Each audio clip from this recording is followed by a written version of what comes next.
ketika Habib Abdul Qadir hadir di majelis, ada di sini, dan di situ Kiai Ahmad Jufri lebih berbicara. Dan pembicaraan Kiai Ahmad Jufri mengarah bagaimana perbedaan afaman kana mu'minan kaman kana fasiqa la yastawun. Apakah orang yang beriman dan orang yang fasik itu sama? Ya nggak mungkin sama dong. Begitu juga bagaimana ahlul ilm dan ahlul jahal. Orang punya ilmu dan orang yang nggak punya ilmu. Qul hal yastawil ladzina la ya'lamuna wal ladzina la ya'lamun. Tentunya tidak sama. Qul hal yastawil ladzina ya'lamuna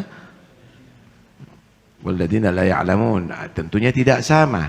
La yastawun fid dunya wala fil akhirah. Dunia enggak sama, akhirat juga enggak sama. Mana mungkin kegelapan dengan cahaya itu adalah sama? Enggak mungkin, ya. Mana mungkin sakit dengan sembuh itu adalah sama? Itu tidak sama. Karena itu kalau kita lihat majelis ini bukan didapat dari mimpi hadis itu, saudara.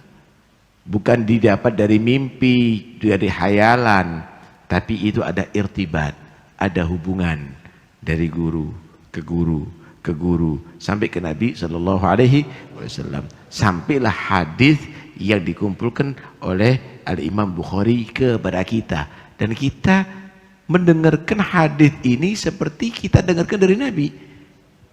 Sahabat mendengarkan dari Nabi, kemudian tabi'in menerangkan dari sahabat, terus demikian sampai kepada kita. Kalau tidak karena jasa mereka ini semuanya, mana mungkin kita akan dengarkan hadis? Mana mungkin? Hatta Al-Quran, kata Abdul Qadir, Quran ini karena ada yang membawa juga sampai kita bisa membacanya sampai sekarang. Karena itu kita nggak bisa membalas mereka semuanya. Muncul orang-orang yang tidak mengerti apa-apa, mengkritik mereka, mencaci mereka, membicarakan mereka. Siapa orang-orang itu? Bawa apa dia kepada kita? Bawa ilmu, bawa hadis, bawa akhlak yang baik? Lah, nggak ada semuanya. Tapi lihat bagaimana, seperti Imam Bukhari, seperti para salafus saleh, mereka membawa majelis seperti ini, saudara. Bagaimana dibacakan hadis-hadis Rasulullah Sallallahu Alaihi Wasallam. Manusia itu satu di antara dua. Ya, manusia tadi itu menjadi orang yang bisa menyambut dengan baik ini, atau dia menjadi manusia yang sia-sia hidupnya. Dia membanggakan kebodohannya untuk mengkritik ulama-ulama yang diakui oleh dunia. Dia merasa ada ilmiah, padahal dia menampilkan kebodohannya. Ajma'atil ummah, semua umat ini sudah sepakat dari generasi ke generasi bahwa kitab Bukhari adalah afdhalul kitab ba'da kitabillah. Afdhalul kutub ba'da kitabillah. Paling afdhalnya kitab setelah Al-Qur'anul Karim. Ada orang baru 2 tahun 3 tahun belajar kemudian mengkritik. Siapa antum? Inti mau membanggakan diri kebodohan kamu, kemudian kalau kita tidak menghargai orang sekelas Imam Bukhari dan ulama-ulama yang begitu hebat di atas kepala kita, siapa lagi yang akan kita hormati?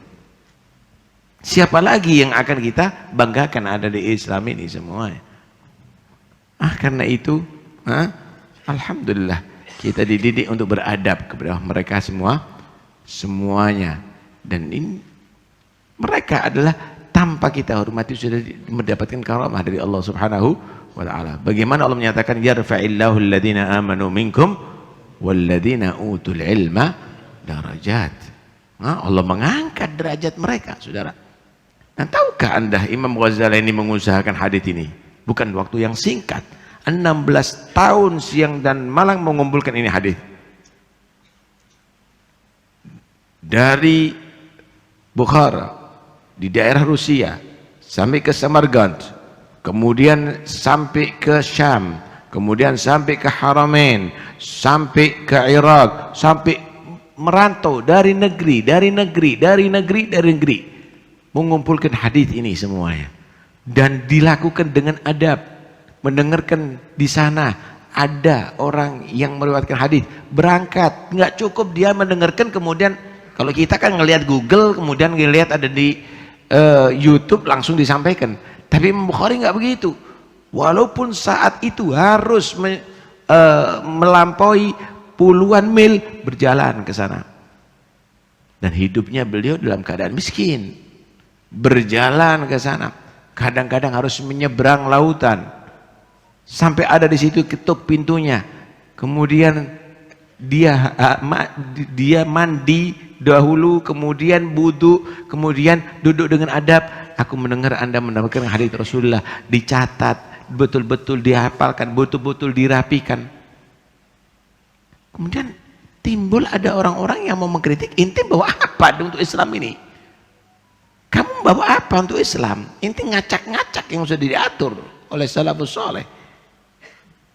Inti robek-robek ini yang sudah ditenun oleh mereka semuanya.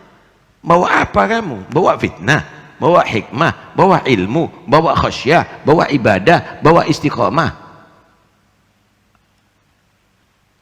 Orang seperti begini yang akan dikritik itu semuanya. Karena itu, jadilah orang yang cerdas. Jadilah orang cerdas. Siapa yang berbicara? Siapa, apa nilai pembicaraannya, dan siapa yang dibicarakan? Takallam tu'raf. Dengan bicara tadi itu orang akan bisa mengenal ini orang punya ilmu atau tidak punya ilmu. Orang-orang yang harus kita hindari, saudara, bukan orang-orang yang kita dengarkan omongannya. Imam Bukhari luar biasa. Belum lagi Imam Bukhari setelah mendengarkan hadis sholat 2 rakaat sebagai ungkapan syukur kepada Allah Subhanahu wa ta'ala. Alhasil begitulah, saudara. Karena itu penting bagi kita semuanya untuk menghargai salafus saleh. Jangan pernah meragukan lagi, sudah. Kita akhirnya setelah yakin jadi ragu, kan ini bodoh. Setelah yakin tambah yakin, gitu loh. Setelah yakin tambah yakin, setelah mengetahui tambah bingung. Kan ini orang yang bodoh, stres ini namanya ini, saudara. Karena itu penting sekali untuk menghadiri majelis seperti begini, kita dengarkan nasihat-nasihat yang bermutu tadi itu untuk menambahi keimanan kita. Imam Bukhari radhiyallahu anhu ini di zamannya juga banyaklah fitnah, banyak fitnah yang luar biasa. Beliau ini difitnah sampai dikucilkan, sampai akhirnya ketika meninggal dunia Allah Subhanahu wa ta'ala tampakkan karomah beliau. Dari kuburan beliau keluar bau yang sangat harum yang dicium oleh seluruh negeri, seluruh kota itu dicium oleh seluruh kota, sehingga semuanya tadi itu berdatangan kepada itu kuburan berziarah untuk ngambil berkah. Allah tampakkan, dan itu berhari-hari, dan itu berhari-hari sampai akhirnya ditutup kembali oleh Allah Subhanahu wa ta'ala. Bahaya, saudara, ya. Orang kalau membicarakan orang-orang yang dimuliakan oleh Allah itu bahaya. Nggak nunggu mereka doakan. Kalau mereka tadi itu membalas dengan misalnya kemarahannya, maka itu lebih justru meringankan. Jadi kalau ada orang yang diganggu, kemudian dia marah, mencaci, itu berarti sudah menjadi balasan. Tetapi kalau dia diem, apalagi memaafkan, hati-hati. Allah nggak bisa memaafkan nantinya. Artinya balasan langsung dari Allah Subhanahu wa ta'ala. Karena itu yang paling bahaya bukan yang bisa membalas. Awas saya balas, itu enteng itu berarti. Ya, tapi kalau udah saya maafkan, wah ini bahaya ini. Karena nanti datangnya nanti balasan dari Allah Subhanahu wa ta'ala. Man adali waliyan faqad adantuhu bil harb. Man adali waliyan faqad adantuhu bil harb. Siapa musuh waliku berarti sudah aku kumandangkan perang, kata Allah. Siapa yang akan bisa menang, saudara, berperang dengan Allah Subhanahu wa ta'ala. Mudah-mudahan Allah jaga akidah kita. Allah jadikan kita orang beruntung dunia sampai akhirat, cinta kepada mereka. Amin ya rabbal alamin.